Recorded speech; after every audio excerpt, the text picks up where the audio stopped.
2026학년도 명일여고 기말 총평 및 대비 방향 시작하겠습니다. 일단 말씀드리고 싶은 게 구성인데요. 객관식 23문항에 서술형 1문항 나왔습니다. 명일여고가 이전까지는 서술형을 안 내고 단답형만 냈었는데 이번에 서술형 하나 나왔다는 거, 이게 차이점이 좀 있고요.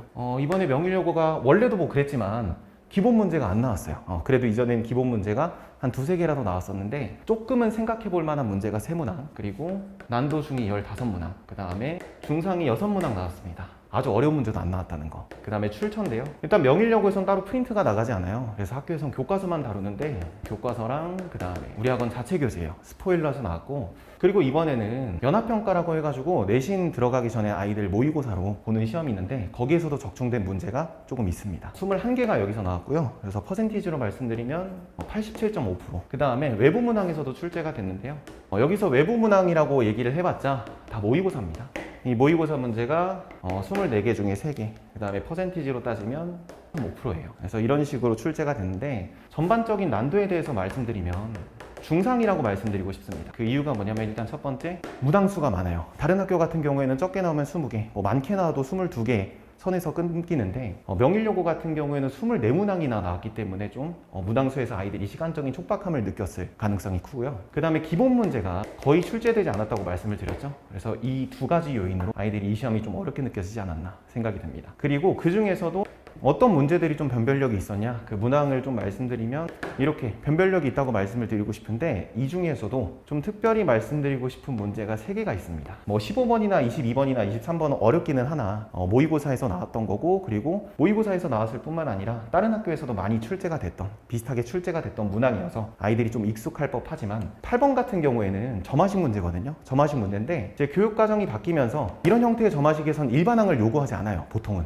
다 대입해가지고 구하게 만드는데 조금 올드한 스타일로 일반항을 구하는 그런 문제로 나와서 아이들이 좀 힘들어하지 않았을까. 게다가 이제 앞번호죠. 그래서 아이들 멘탈을 흔들어 놓기에 충분한 문제라고 생각이 듭니다. 자, 그리고 18번은 얘도 일반적인 문제기는 하나 제가 왜 로그라고 썼냐면 이게 중간고사 범위죠. 근데 여기서는 기말 범위에 해당하는 내용에 대해서도 묻기는 하지만 사실 메인이 로그입니다. 그래서 아이들이 많이 까먹었을 거고 아마 좀 풀어보다가 로그가 뭐였지 하고서 생각하다가 넘기지 않았을까. 그래서 아이들한테 좀 무겁게 다가온 문제라고 생각이 들었고요. 그 다음에 24번, 여기는 삼각함수의 활용인데 일반적인 삼각함수의 활용 문제기는 하나 조건 적용이 꽤나 까다로웠을 겁니다. 써야 되는 조건도 3개고 그 조건 3개에 대해서 어떤 개념을 적용을 시켜야 되는지 그것 찾다가 뭐 서술형이 배점이 높다고 여기에다 시간 썼다가 앞에 객관식을 많이 날려먹는 그런 상황이 또 벌어질 수도 있습니다. 그래서 전반적으로 난도는 이렇게 나왔고, 가장 궁금하실 얘기를 좀 해볼 건데요. 일단 1컷이 이렇게 예상이 됩니다. 그래서 이게 어떻게 나온 거냐면 변별력 문제를 조금 보시면 얘네를 전부 다 틀려버리면은 1등급이 좀 위험합니다. 근데 여기에서 1개 이상 맞췄다, 하나를 맞췄다 그러면은 가능성이 꽤 높고요. 2개 이상 맞췄으면 거의 1등급 안에 확실히 들어가지 않나 이렇게 생각이 듭니다. 그리고 2컷, 명일여고가 1컷이랑 2컷이랑 갭이 좀 커요. 그래서 보통은 한 20점에서 30점 정도 차이가 나는데 일단은 레인지가 좀 넓긴 하지만 일단 2컷은 40 후반으로 예상이 됩니다. 자, 그리고 5번째, 대비 방향에 대해서 말씀드리고 싶은데 일단 가장 먼저 얘기할게, 비슷한 기조로 계속해서 출제되고 있다는 점. 그 비슷한 기조라고 하면 계속 말씀드리죠. 문항수가 많고 기본 문항이 적게 나옵니다. 빨리빨리 풀어내는 연습을 많이 해야 돼요. 2번째, 제가 출처에서 좀 말씀드리긴 했는데 거의 다 모의고사 기반입니다. 교과서에서 나올 만한 조금 쉬운 문제이든 아니면 조금 활용해야 되는 문제에서는 거의 다 모의고사 기반이라고 보시면 돼요. 그래서 독특한 그런 시험 스타일이 아니기 때문에 공부를 하면 성적으로 이어지는 그런 어떤 상관관계가 뚜렷해요. 물론 당연히 공부를 해야지 성적이 나오는 거긴 하지만 이런 기조가 되게 뚜렷하다는 게 변수가 좀 적다라는 말씀을 드리고 싶은 겁니다. 그래서 공부하는 대로 나오는 그런 시험이다, 이런 경향성이 뚜렷합니다.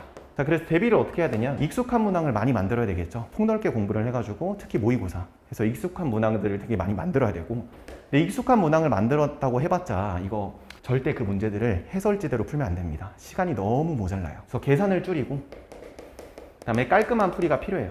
깔끔한 풀이가 필요한데 이 깔끔한 풀이를 위해서는 개념을 깊게 파야 됩니다.